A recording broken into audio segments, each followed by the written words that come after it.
পৃথিবীর অন্যান্য দেশে হয়তো আন্ডার-19 দল নিয়ে এত বেশি উৎসাহ থাকে না। কিন্তু আমরা শুরু থেকেই এই দলটা নিয়ে উৎসাহী থাকি খুব, এবং সেক্ষেত্রে নানা রকম হতাশাও আমাদের আসছে। আবার এটাও সত্যি যে আন্ডার-19 দল দিয়েই এখনো পর্যন্ত আমাদের সবচেয়ে বড় সাফল্যটা আসছে। ২০২০ সালে আমাদের আন্ডার-19 দল একটা বিশ্বকাপ জিতে এনে দিছে। যদিও আমি এখনো বলি, বিশ্বাস করি যে আন্ডার-19 দল কি জিতলো না জিতলো এটা খুব বড় কথা না। বড় কথা হচ্ছে তারা সঠিক প্রসেসের মধ্যে আছে কিনা। সেই জায়গাটায় আমরা গত কয়েকদিন ধরে একটা তুলনা দেখতেছি, বিশেষ করে হান্নান ভাই একটা স্ট্যাটাস দিয়েছেন যে আমাদের বর্তমান যে আন্ডার-19 দল, আজিজুল হাকিম তামিমের যে আন্ডার-19 দল, এই দলটা ব্যাচ অফ 2020 চেয়ে, মানে বিশ্বকাপ জয়ী দলটার চেয়েও বেটার। এই ধরনের তুলনা আসলে একেবারেই করা উচিত না। এরা তো বাচ্চা ছেলেপেলে, এদের মধ্যে এই তুলনা করা উচিত না। আমি একটু দেখতে চাই যে আমাদের দলগুলোর সাধারণত যে প্রস্তুতি থাকে আন্ডার-19 দলগুলোর, সেই বিবেচনায় আমাদের বর্তমান দলটার প্রস্তুতি কেমন। আমি রেজাল্ট নিয়ে খুব একটা ওরিড হতে চাই না। রেজাল্টগুলো বলবো, কোন দলটার রেজাল্ট কেমন সেগুলো একটু বলবো। তার চেয়ে বেশি একটু দেখতে চাই এই দলটার প্রস্তুতি কেমন, আবার অতিরিক্ত প্রস্তুতি হয়ে যাচ্ছে কিনা, তারা কেমন খেলার মধ্যে আছে, এই ব্যাপারগুলো একটু আজকে আলোচনা করি। মানে আজিজুল হাকিম তামিমের যে দলটা, এটা 2026 বিশ্বকাপে যখন খেলতে যাবে তখন কেমন শক্তি নিয়ে যাবে, সেটা একটু আলোচনা করি আজকে। আমাদের আন্ডার-19 এর ইতিহাস কিন্তু অনেক প্রাচীন, অনেক প্রাচীন।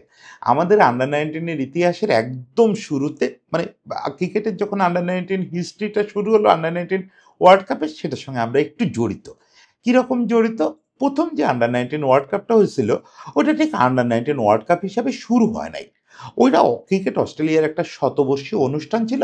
সেই উপলক্ষে তারা একটা যুব আয়োজন করছিল। পৃথিবীর সবগুলো টেস্ট খেলুড়ে দেশকে দাওয়াত করছিল যে আপনারা সবাই যার যার যুব দল পাঠান। আইসিসি যুব একাদশ নামেও একটা দল হয়েছিল। সেই যুব একাদশের হয়ে আমাদের বুলবুল ভাই খেলতে গেছিলেন, আরও একজন গেছিলেন, বুলবুল ভাই খেলতে গেছিলেন, এবং সেখান থেকেই কিন্তু বুলবুল ভাইয়ের এই অস্ট্রেলিয়া কানেকশনের শুরু। সে সময় উনি অস্ট্রেলিয়ার সিনিয়র সিনিয়র কোচের সঙ্গে পরিচিত হন, অস্ট্রেলিয়া অনেক বন্ধু তৈরি হয়। সেখান থেকে আস্তে আস্তে অস্ট্রেলিয়ায় এই যে বুলবুল ভাইয়ের কমিউনিকেশন, সেখান থেকে বুলবুল ভাইয়ের এই যে বিশ্বব্যাপী পরিচিতি তৈরি হওয়া। তো সেখানে তো আমাদের ওরকম আন্ডার-19 দল ছিল না, বুলবুল ভাইয়ের রিপ্রেজেন্টেশন ছিল। এরপরে আমরা যখন আন্ডার-19 খেলা শুরু করি, সিরিয়াসলি দল হিসাবে যখন শুরু করি, তখনও আমরা একদম শুরু থেকে ওখানে অংশ নিচ্ছি এবং বেশ কয়েকবার মোটামুটি ভালো রেজাল্টও পাইছি। ওই যে আগেই বলছি যে রেজাল্টটা আসলে খুব মুখ্য না, তারপরেও লোকে তো আসলে শেষ পর্যন্ত রেজাল্ট জানতে চায় যে কি হয়েছিল। দেখেন, এর মধ্যে আমাদের শুরুর দিকের কথা যদি বলি, তাহলে আমাদের শাহরিয়ার নাফিসের যে দলটা, ওই দলটা প্লেট চ্যাম্পিয়ন হয়েছিল। ফলে ওই সময় ওটা কিন্তু বেশ উল্লেখযোগ্য একটা ব্যাপার ছিল। ওই সময় আমরা অস্ট্রেলিয়ারে হারায় দিছিলাম, ওয়েস্ট ইন্ডিজে হারায় দিছিলাম, বেশ বড় বড় ব্যাপার ছিল। আমাদের নাফিস ইকবালের যে দলটা, ওই দলটায় ঘটনাচক্রে মাশরাফি খেলতে চায় নাই, কিন্তু মাশরাফি ওই দলেরই মেম্বার ছিল। এছাড়া বাকিরা সবাই আপনারা জানেন, ওই দলটা তো তারকাখচিত দল ছিল। ওই দলটার প্রায় সবাই কিন্তু ন্যাশনাল টিমে খেলছে।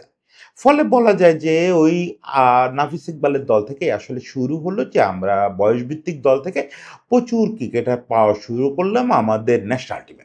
এবং এখন পর্যন্ত আমাদের দেশের ক্রিকেটের পাইপলাইনের যে চিত্রটা দাঁড়াইছে, সেটা আসলে এরকম, মানে খুব যদি স্থূল করে বলি যে বিকেএসপি থেকে অনূর্ধ্ব-19, অনূর্ধ্ব-19 থেকে জাতীয় দল।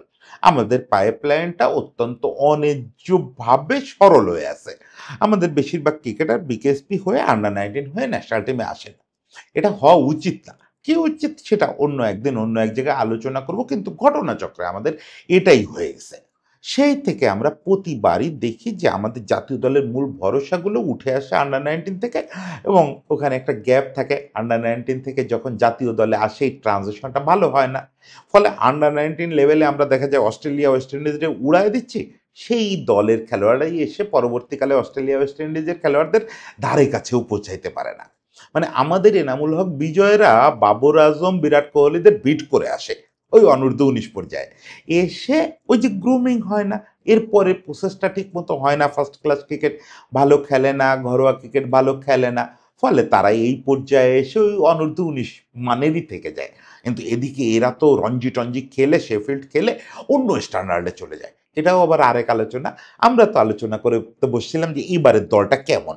সেটা বলতে গেলে আরো কয়েকটা দলের কথা আমাদের একটু বলতে হবে। বিশেষত অনূর্ধ্ব-19 পর্যায়ে আমাদের সবচেয়ে শক্তিশালী দলের কথা যদি বলেন ২০০৬ ওয়ার্ল্ড কাপ খেলতে আমাদের যে দলটা গেছিল, সাকিব, তামিম, মুশফিকদের দলটা। ওই দলে আরো অনেকে প্রমিনেন্ট খেলোয়াড় ছিল, শুভ ছিল, আরো অনেকে ছিল। দলটা এক তো তারকাখচিত দল ছিল। যে দল থেকে সাকিব, তামিম, মুশফিক উঠে আসে ওই দলটা কেমন ছিল বুঝতেই পারেন। এবং ওই দলটা এই ২০২০-এর আগ পর্যন্ত আমাদের সবচেয়ে ভালো রেডি দল ছিল। ওই দলের কোচ ছিলেন ফাহিম ভাই, নাজমুল আবেদিন ফাহিম। ওই দলটাকে প্রিপেয়ার করার জন্য তখনকার দিনে সর্বোচ্চ চেষ্টা করা হয়েছিল এবং তখন ওরা প্রচুর ম্যাচ খেলছিল, প্রচুর। সেই সংখ্যাটা ২০-এর উপরে হবে। তখনকার দিনে আন্ডার 19 দল, বাংলাদেশের আন্ডার 19 দল ২০+ ম্যাচ খেলতেছে, এটা কঠিন ব্যাপার। এর আগে পরে আমরা দেখছি বরং ম্যানেজমেন্ট থেকে বা কোচরা বারবার বলতেছেন যে একটু ম্যাচ বাড়ানো যায় কিনা। একসময় ছিল যে আমরা ওই ২ বছরের গ্যাপে ১০টা ম্যাচও খেলতে পারতাম না। ফলে তখনকার দিনে ২০ ম্যাচ অনেক বড় ব্যাপার ছিল এবং ওই দলটার খুব উল্লেখযোগ্য কিছু সাফল্য ছিল। তার মধ্যে একটা ছিল যে ইংল্যান্ডে গিয়ে ইংল্যান্ডে আমরা ৫ ম্যাচের সিরিজে হারায় আসছিলাম, ৫ ম্যাচের ওয়ানডে সিরিজে। ফলে ওই সময় আমরা বিশ্বকাপের ফেভারিটই ছিলাম। কিন্তু দুর্ভাগ্যজনকভাবে সেই ইংল্যান্ডের কাছে আমরা একটা অঘটনের শিকার হয়ে বিশ্বকাপ থেকে ছিটকে যাই। এইটা আমাদের ওই দলটার পারফরমেন্স। এরপরে যদি আমরা একটু ফাস্ট ফরওয়ার্ড করি, এরপরে এরকম প্রত্যাশা তৈরি হলো ২০১৬ দলের উপরে। ২০১৬ মানে হচ্ছে মেহেদী হাসান মিরাজের দল, শান্ত যে দলটা থেকে আসছে বা সাইফুদ্দিন যে দলটা থেকে আসছে, এই দলটা নিয়েও প্রচুর প্রত্যাশা ছিল, প্রচুর। এই দলটার নিয়ে প্রত্যাশার একটা বড় কারণ অবশ্য তারকা না। এই দলে আসলে মিরাজ ছাড়া তখনও শান্ত এত বড় স্টার না। এটা ঠিক যে ওই সময় ওই সার্কিটে শান্ত বড় রান স্কোরারদের একজন, কিন্তু মিরাজ ছাড়া খুব বড় ফেস নাই। তারপরে ওই দলটার রেডিনেসের দিক থেকে ওই দলটাও ভালো ছিল। আর একটা বড় ব্যাপার ছিল, খেলা ছিল দেশের মাটিতে। ওই দলটা বেশ ভালো রেজাল্ট করছিল। তখন পর্যন্ত আমাদের সেরা রেজাল্ট যে মূল টুর্নামেন্টে সেমিফাইনালে চলে গেছিলাম আমরা। যদিও প্রত্যাশা ছিল যে আমরা চ্যাম্পিয়ন হব, কিন্তু চ্যাম্পিয়ন হওয়ার আগে ধাপগুলো তো পার হতে হবে এবং আমরা সেমিফাইনালে যাদের কাছে হারছিলাম সেই ওয়েস্ট ইন্ডিজ আলটিমেটলি চ্যাম্পিয়ন হয়। যাই হোক, ২০১৬-র ওই হতাশা। এর আগে পরে যদি আপনি দেখেন লিটনদের দল বা ২০১৮-র দল, কোনোটাই ওই রেডিনেসও পায় নাই, মানে ওই প্রস্তুতির সুযোগও পায় নাই বা ওই প্রত্যাশার অত কাছে পৌঁছাইতে পারে নাই। সেই জায়গায় ২০২০ দলটা আমাদের জন্য একটা ইতিহাস, সর্বার্থে ইতিহাস। মানে ২০২০-এর দলটা বিশ্বকাপ জিতছে, এই কারণেই আমি তাদের ইতিহাস গড়া দল বলতেছি না। মূল ইতিহাস গড়ার ব্যাপারটা হচ্ছে বিশ্বকাপ জেতার আগে, ইনফ্যাক্ট বিশ্বকাপ খেলতে যাওয়ার আগেই। সেটা হচ্ছে একেবারে এক কথায় যদি বলি, ওই দলটা আমাদের ইতিহাসে সবচেয়ে বেশি ম্যাচ খেলে বিশ্বকাপ খেলতে যাওয়া দল। মানে আন্ডার 19 ওয়ানডে যে ম্যাচ হয়, এটার সংখ্যার দিক থেকে ওই দলটা সবচেয়ে বেশি ম্যাচ খেলছিল ২ বছরের গ্যাপে। অফিসিয়াল ম্যাচ নাম্বার ছিল ৩০। কিন্তু আমার মনে আছে, আমি ওই টুর্নামেন্টটা নিয়ে যেহেতু একটা বই লিখছি, আমার মনে আছে ওখানে অফিসিয়াল আনঅফিসিয়াল মিলে আমাদের ওই টিমটা 40+ ম্যাচ খেলছিল এবং সেটা একটা দারুণ ব্যাপার ছিল। ওই সময় আমরা বেশ কিছু টুর্নামেন্টে অংশ নিয়েছি। যদিও ওই যে আবার বলি, রেজাল্টের যদি আপনি খোঁজ নিতে চান, তাহলে কিন্তু বিশ্বকাপের আগ পর্যন্ত ওই টিমটার রেজাল্টটা বরং একটু পুয়ার ছিল। মানে ওই টিমটা ৮টা সিরিজ বা টুর্নামেন্টে অংশ নিয়েছে। এর ভিতরে ৪টাই হেরে গেছিল এবং এই ৪টার মধ্যে ৩টা হারছে ফাইনালে এবং ৩টাই ইন্ডিয়ার বিপক্ষে। মানে পুরো টুর্নামেন্ট দারুণ আধিপত্য দেখায় গিয়ে ফাইনালে ইন্ডিয়ার কাছে হেরে যাচ্ছিল। এটা ওই টিমটার জন্য একটা খুব হতাশাজনক ব্যাপার ছিল। খুবই, খুবই। মানে মার্জিনালি গিয়ে ইন্ডিয়ার সঙ্গে পেরে উঠতেছিল না। এটা ওই সময় আমাদের জন্য হতাশা ছিল, আকবরের টিমটার জন্য, আকবরের জন্যও হতাশা ছিল। তারপরেও, তারপরেও টিমটার রেডিনেস খুব ভালো ছিল। ওই টিমটার তো ১ম এ ক্যাপ্টেন ছিল হৃদয়। পরবর্তীকালে আপনারা জানেন যে ড্রামাটিকভাবে হৃদয় অ্যাকচুয়ালি বিপিএল এ খেলার পারমিশন পেল। তখন আকবর স্টপ গ্যাপ ক্যাপ্টেন্সি করলো। আকবরের ক্যাপ্টেন্সি দেখে মুগ্ধ হয়ে বোর্ড বলল যে হৃদয়কে অনুরোধ করলো যে তুমি একটু মেনে নাও ব্যাপারটা, আকবরই ক্যাপ্টেন্সি করুক। পরে তো তারা ঐতিহাসিক একটা প্রস্তুতি নিয়ে বিশ্বকাপে গেল। সেই ঐতিহাসিক প্রস্তুতি শুধু কি ম্যাচ খেলা? না। বগুড়া এবং কক্সবাজারে তাদের যে ক্যাম্প হয়েছিল, সেটা আজও পর্যন্ত আমি বলবো আমাদের সব ধরনের ক্রিকেট দল মিলায় সবচেয়ে নিবিড় ক্রিকেট ক্যাম্প হয়েছিল। এটার একটা অবশ্যই বড় কৃতিত্ব নাভিদ নেওয়াজের, কারণ ওই ক্যাম্পে অনেক কিছু নতুন নতুন করা হয়েছিল যেটা আমাদের ক্রিকেটেই আমদানি ছিল। এর আগে আমরা কখনো করি নাই। হ্যাঁ, গ্রানাইটে প্র্যাকটিস এর আগে হাথুরু সিং এ চালু করছিল, কিন্তু গ্রানাইটে ভেজা বলে প্র্যাকটিস, তারপরে একটু ভারী বলে প্র্যাকটিস, নানা রকম নতুন জিনিস করা হয়েছিল। বগুড়া একদম সলিড পেস বোলিং উইকেট বানানো হয়েছিল, সুইং বাউন্স খেলার জন্য তাদের প্রস্তুত করা হয়েছিল। এটা মূল কারণ ছিল খেলাটা ছিল সাউথ আফ্রিকায় এবং সেইভাবে প্রস্তুত করা হয়েছিল। আরেকটা লোকের কথা ভোলা যাবে না কোনোভাবে, খালেদ মাহমুদ সুজন। খালেদ মাহমুদ সুজন ওই সময়ে আমাদের যে ডেভেলপমেন্ট কমিটির প্রধান ছিলেন, তার আন্ডারেই তো এটা হচ্ছিল এবং সুজন ভাই আক্ষরিক অর্থ ওই সময় ঘাম ঝরায় এই টিমটার জন্য পরিশ্রম করছে। ফলে এই টিমটার রেডিনেসের আশেপাশে কেউ নাই। এরপরে যে আমাদের ২ টা টিম খেলছে ২০২২ আর ২৪-এ, এই ২ টা টিমও না এত সুন্দর রেডিনেস এবং এত সুন্দর প্রস্তুতির সুযোগ পায় নাই। ফলে আপনি দেখবেন যে রাব্বির টিমটা বা এরপরে যে টিমটা, রকিবুলের টিমটা, এগুলো অত ভালো রেজাল্টও করে নাই, অত ভালো প্রস্তুতির সুযোগও পায় নাই। এট লাস্ট আমরা এসে দেখতেছি আজিজুল হাকিমের টিমটা, এই টিমটাকে কম্পেয়ার করা হচ্ছে আমাদের আকবরের টিমটা। মানে ব্যাচ অফ 26 এর সঙ্গে ব্যাচ অফ 2020 তুলনা করা হচ্ছে। হান্নান ভাই একটু আগ বাড়ায় এটাও বলে ফেলছেন যে এই যে তামিমের টিমটা, এটা আকবরের টিমের চেয়ে ভালো। আমি ভালো খারাপ এই প্রশ্নে যেতে চাই না। সেটা আমি একটু পারফরমেন্স গুলো বলবো না, কিন্তু ভালো খারাপ এটা কোনো প্রশ্নই না। বাচ্চাদের আর ভালো আর খারাপ কি? কথা হচ্ছে যে এই টিমটার প্রস্তুতি ২০২০ টিমের প্রস্তুতির চেয়ে ভালো। সেটা একই ধরনের ক্যাম্প হচ্ছে, নিবিড় অনুশীলন করতেছে তারা, দেশে বিদেশে খেলতেছে, সেটা তো আছেই। তাছাড়া তাদের নিয়ে প্ল্যানিংটা খুব পরিষ্কার। একটা তো নাবিদ নওয়াজকে আবার ফিরায় আনা হয়েছে, তারপরে এছাড়া ফিজিও রিচার্ড স্টয়নার, মানে আমাদের রিচার্ড ভাই আছে। ফলে সেট আপটা মিলে যাওয়ায় আবার প্রস্তুতির ধরনটাও একই রকম হচ্ছে। তামিমের এই দলটাকে শুধু বগুড়ায় ট্রেনিং করানো হচ্ছে তা না, নানা জায়গায় ট্রেনিং করানো হচ্ছে এবং এবার খেলা যেহেতু জিম্বাবুয়ে নামিবিয়া, অনেকটাই সাউথ আফ্রিকা ঘরানার খেলা। ফলে ওইটারে ফোকাস করে, ওই কন্ডিশনে ফোকাস করে নানা রকম ট্যুর করানো হচ্ছে, নানা রকম প্রস্তুতি নেওয়া হচ্ছে। শুধু ম্যাচ নাম্বারে যদি আমি কম্পেয়ার করি, যেটা বলছি যে অফিসিয়ালি ২০২০-এর দলটা ম্যাচ খেলছিল হচ্ছে ৩০টা। এখন পর্যন্ত আজিজুল হক তামিমের দলটা অফিসিয়ালি ম্যাচ খেলে ফেলছে ২০টা। এবং এই আন্ডার-19-এর যে সূচি আছে আগামী কয়েক মাসে, মানে বিশ্বকাপের আগ পর্যন্ত, তার ভিতরে ২ টো সিরিজ কনফার্ম। একটা তো ওরা ঢাকায় ফিরবে, ফিরেই খেলতে চলে যাবে। এই যে গত পরশুদিন ওরা সাউথ আফ্রিকারে হারায় আরেকটা ট্রায়াঙ্গুলার সিরিজ জিতলো। তারপরে ওরা দেশে আসবে বোধহয় আজকে বা কালকেই। এসে আবার ২-১ দিন মধ্যে ইংল্যান্ডে চলে যাবে। ওখানে একটা ৫ ম্যাচের সিরিজ খেলবে। ওখান থেকে ফিরে খুব দ্রুতই তারা আবার দেশের মাটিতে একটা ৫ ম্যাচের সিরিজ খেলবে আফগানিস্তানের সঙ্গে। মানে ৫-৫ ১০ ম্যাচের হিসাব আপনি পেয়ে গেলেন। ২০ ম্যাচ তারা অলরেডি খেলে ফেলছে। তাহলে আরো ১০ ম্যাচ হলে ইকুয়াল হয়ে গেল। ২০২০-এর দলটাও যে কয়টা ম্যাচ খেলছিল, এই দলটাও ঠিক সেই কটা ম্যাচ খেলে ফেললো। এখন এটা বেড়ে যাবে। বেড়ে যাবে কিভাবে? আমাদের সম্ভবত, যদি কোনো নতুন কিছু না ঘটে, আমাদের সম্ভবত বিশ্বকাপের আগেই আবার এশিয়া কাপ হবে। যেটা খুব আনইউজুয়াল। ২টা বিশ্বকাপের গ্যাপে ২টা এশিয়া কাপ সাধারণত হয় না। এবার সেটা হতে যাচ্ছে। এবার অলরেডি আমরা এশিয়া কাপ একটা জিতছি, তামিমরা একটা এশিয়া কাপ জিতে বসে আছে। আবার একটা এশিয়া কাপ বিশ্বকাপের আগে হতে পারে। যদি সেটা হয় তাহলে কিন্তু আমরা ম্যাচ নাম্বারে রেকর্ড করে ফেলবো এবং এটা বাংলাদেশের রেকর্ড তো বটেই, সেটা তো আমরা জানি, সম্ভবত বিশ্ব রেকর্ডও। কোনো আন্ডার-19 টিম কোনো কালে ২টা ওয়ার্ল্ড কাপের মাঝে এত ম্যাচ খেলে নাই। এখন ম্যাচ খেলা, বিভিন্ন কন্ডিশনে সিরিজ খেলা, তারপরে প্রস্তুতি, নিবিড় ক্যাম্পিং, এগুলোর কথা যদি বলেন তাহলে আমাদের মোর দ্যান হ্যাপি থাকা উচিত। কারণ এই দলটা নানা রকম খেলতেছে। একটা ছোট্ট ইনফরমেশন দেই, যেমন এই দলটা এখন পর্যন্ত ৫টা সিরিজ বা টুর্নামেন্ট খেলছে। এই ৫টা সিরিজ বা টুর্নামেন্টই তারা জিতছে। এটা কিন্তু বিস্ময়কর ব্যাপার। এখনো পর্যন্ত তারা কোথাও কোনো জায়গায় হেরে ফেলে নাই। বিচ্ছিন্নভাবে ম্যাচ হারছে, কিন্তু কখনোই তারা সিরিজ বা টুর্নামেন্ট হারে নাই। সবগুলো জিতে আসছে। এই যে সর্বশেষ সাউথ আফ্রিকার বিপক্ষে ফাইনাল জিতে একটা জিতলো। এরকম তারা জিততেই আছে। ফলে অসাধারণ পারফরম্যান্স। একই সঙ্গে আপনি যদি দেখেন ব্যক্তিগত নৈপুণ্য, সেটাতেও এই টিমটা দুর্দান্ত। এই টিমটার মূল স্ট্রেংথ হচ্ছে একগাদা অলরাউন্ডার। ক্যাপ্টেন নিজেই হচ্ছে দলের সেরা অলরাউন্ডার, দলের সেরা ব্যাটসম্যান। সে এই পর্যন্ত ২০ ম্যাচে সে ৮০০-র উপরে রান করে ফেলছে। সব ঠিক থাকলে সে সম্ভবত শান্তর রেকর্ড ভেঙে সর্বোচ্চ রানের অধিকারী হয়ে যাবে আন্ডার-19 লেভেলের।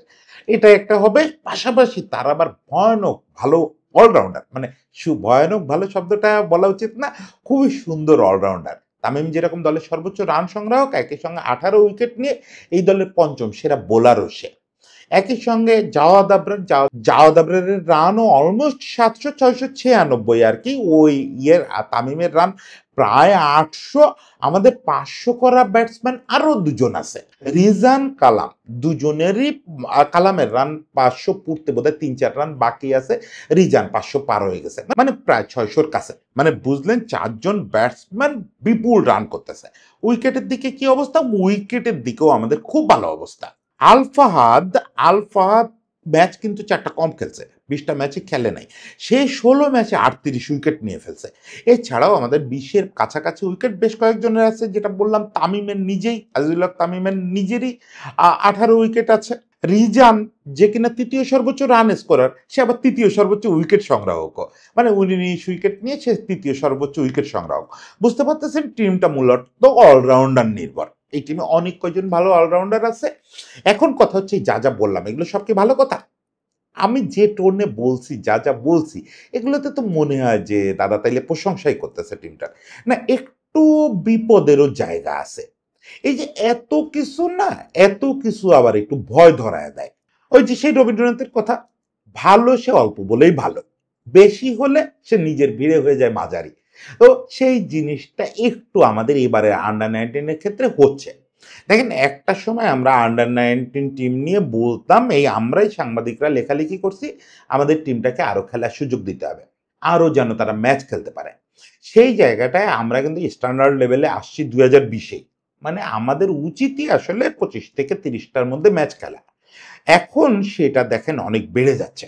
এখনো 1.5 বছর পুরোপুরি হয় নাই, এর মধ্যে আমরা 20 ম্যাচ খেলে ফেলছি, আগামী 2 মাসের মধ্যে 30 ম্যাচ খেলে ফেলবো। বিশ্বকাপ আসতে আসতে এটা 40 হয়ে যেতে পারে। এটা সংখ্যাটা একটু ঝুঁকিপূর্ণ। একটু ঝুঁকিপূর্ণ কেন? এই যে বাচ্চারা খেলতেছে, ওদের পেশি এখনো সুগঠিত না, ওদের হাড় এখনো তুলনামূলক নমনীয়, ফলে বার্ন আউট না হলেও স্থায়ী একটা ইনজুরি প্রননেস তৈরি হয়ে যেতে পারে। আর বার্ন আউটের ভয়ও পেসারদের থাকে। আপনি যখন 40-45টা ম্যাচ খেলায় ফেলবেন 2 বছরের মধ্যে, এটা আবার ভালো কথা না, এটা অতিরিক্ত হয়ে যাচ্ছে। মানে আমরা চাচ্ছিলাম বেশি ম্যাচ, সে বেশি দিতে গিয়ে বেশি বেশি দেয়া হয়ে যাচ্ছে। এটা একটু ঝুঁকির কারণ হয়ে গেছে। হ্যাঁ, এখানে অবশ্যই আমাদের এই উইংটা যারা দেখে, তারা আরেকটু পরিকল্পিতভাবে খেললে এই 40টা ম্যাচ ঝুঁকির কারণ হতো না। আমাদের এই ম্যাচে দলে খেলোয়াড় তো 11 জন না, আমাদের এই স্কোয়াডে ঘুরে ফিরে 30-32 জনকে খেলানো হচ্ছে। কিন্তু মুশকিলটা হচ্ছে কি, যে আমাদের ম্যানেজমেন্ট একটা জায়গায় স্টাক হয়ে গেছে। মানে 11 জন খেলোয়াড় না বলতেছি, তারা আসলে 20-এর বাইরে খুব একটা বেরোচ্ছে না।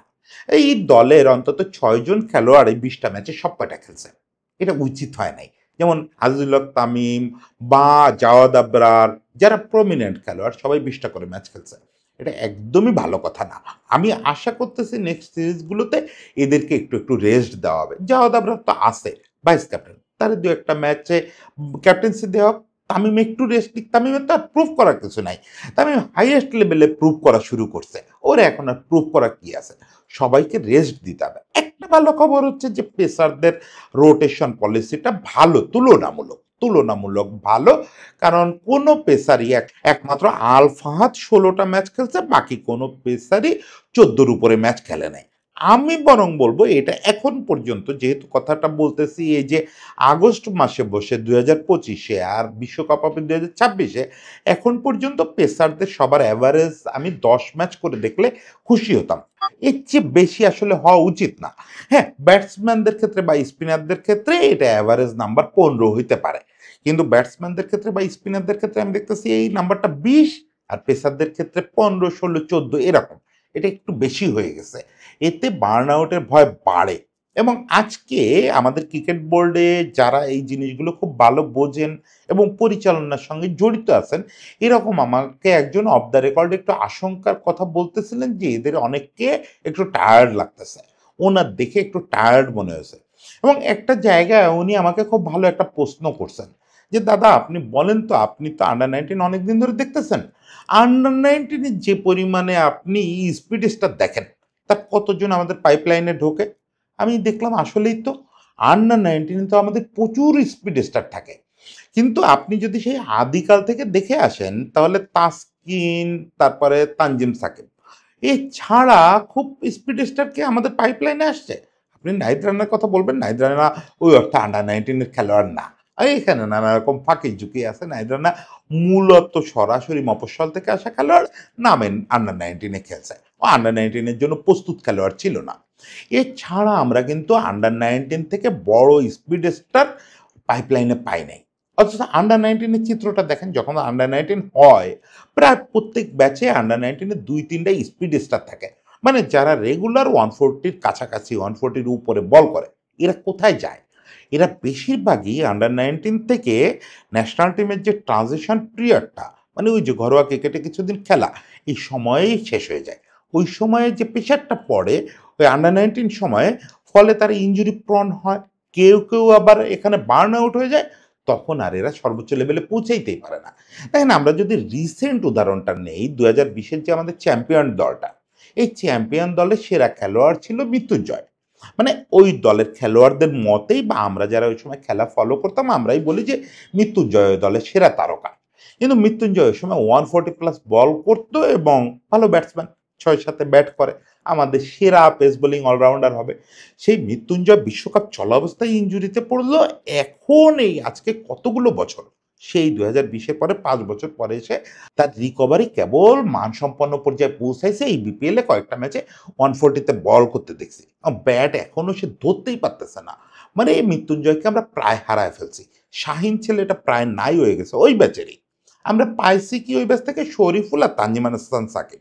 শরীফুল তো স্পিড স্টার না, শরীফুল জেনুইন পেস বোলার। তাহলে একমাত্র স্পিড স্টার পাইছি আমরা তানজিম হাসান সাকিব ওই ব্যাচ থেকে।